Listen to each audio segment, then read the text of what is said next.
checks are being sent out very soon. Now, millions of Americans are getting a check if they file their tax returns before the big tax break in the American Rescue Plan. Now, boosted Social Security benefits are also going to be sent out very soon, so you want to keep on watching this video to find out the latest news about that. But so far, the new year is here, and the Social Security Administration will soon be sending out Social Security payments for January 2022. These payments will include the 5.9% COLA for Social Security and SSI beneficiaries. Plus, beginning today, Social Security claimants can expect a number of changes to their benefits. In fact, Social Security benefits currently support 70 million Americans, whether they are elderly or disabled. And nearly 9 out of 10 individuals ages 65 and older receive the benefits, and they make up around 33% of the income of the elderly. Now guys, the 5.9% increase is actually the highest that's ever been in several years. This is the largest COLA rise since 1982, when recipients received a 7.4% COLA. In announcing the COLA in October, the SSA said the average retiree will see a monthly increase in their payment of $92 a month, now bringing the average check amount to around $1,700. And a typical couple would see the benefits jump from $154 to $2,754. But the SSA has since released a calendar showing when the roughly 70 million beneficiaries can expect to receive their payments starting this month. And for those with a birth date between the 1st and 10th of the month, they can expect their payments on the 2nd Wednesday of this month. That's good news for everybody. So while the Social Security payment amount increase will no doubt provide relief to many recipients, it might not cover the rising costs that seniors truly face as inflation continues to rise for everything from consumer goods to gasoline to even housing. Now, a typical couple would see their benefits jump from $154 to around $2,700. And so the SSA did release a calendar. Now, while the Social Security payment amount increase will no doubt provide relief to many recipients, it might not cover the rising costs that seniors truly face, as inflation continues to rise for everything from consumer goods to gasoline. One rising cost that seniors actually face in the new year is that Medicare's Part B monthly premium is actually set to rise by 14.5% by a dollar amount of $21.60. And according to AARP, that is the largest dollar increase in a health insurance's program's history. So while the Centers for Medicare and Medicaid Services has emphasized that Social Security COLA will cover that cost, the increased Medicare premium eats a serious chunk out of the $92 boost in Social Security for the average recipient. Now, while the Centers for Medicare and Medicaid Services has emphasized that the Social Security COLA will actually cover that cost, the increased Medicare premium eats a serious chunk out of the $92 boost in Social Security for the average recipient. Meanwhile, everybody, the national debt sits at around $29 trillion, and the federal deficit is at roughly $3 trillion for fiscal year 2021. But households who are waiting for unemployment tax refunds can check the status of the payment. Millions of people are getting a payout if they file their tax returns before the big tax break in the American Rescue Plan became law. Now, the American Rescue Plan Act was signed back on March 11th and included a $10,200 tax exemption for 2020 unemployment benefits. The exemption, which applied to federal taxes, meant that unemployment checks sent during the crisis were not counted as earned income.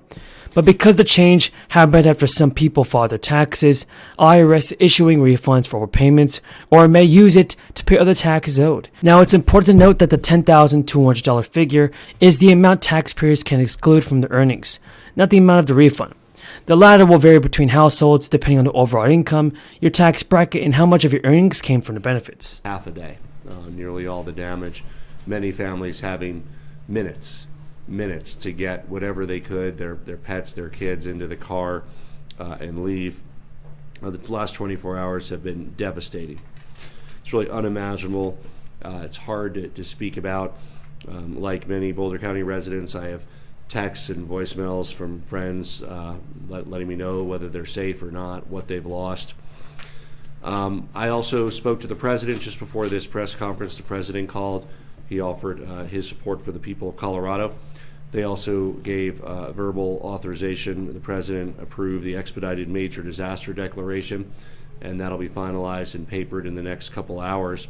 What that means is it allows those who suffer loss, small businesses and homeowners, they won't have to wait for the preliminary damage assessment for housing and small business assistance. So that will be forthcoming very soon because of this disaster and the actions that the president took. And the president sends his regards to the people of Colorado and those who are directly impacted. This hit close to home for so many of us, literally in some cases for those of us who live nearby, but also in terms of this being a fire that wasn't a wildfire in the forest, it was a suburban and urban fire. The Costco we all shop at, the Target we buy our kids' clothes at, all surrounded and damaged. Nearly 1,000 homes in two very tight-knit, beautiful communities that our state has are gone. And you know, we talk about houses destroyed, but each house is not just a house, it's a home. It's a sanctuary of comfort for those who live there. It's a reservoir of memories where families were raised. You know, it feels like we've experienced enough loss and tragedy these last 2 years, and then yesterday happened over the course of several hours. This is our community, and to watch it burn so quickly, so unexpectedly, is something that I think we're all just struggling to believe and understand. So different than fires that over a period of weeks and months develop. This played out with 105-mile winds over the course of half a day. We are going to work hard with families and small businesses to rebuild our treasured communities, homes and sanctuaries for folks, the short-term impact for housing needs. So far it looks like the two major hospitals in the areas were spared, looks like schools were spared, and we might have our very own New Year's miracle on our hands if it holds up that there was no loss of life. We know that many people had just minutes to evacuate, and if that was successfully pulled off by all the affected families, that's really quite a testimony to preparedness and emergency response.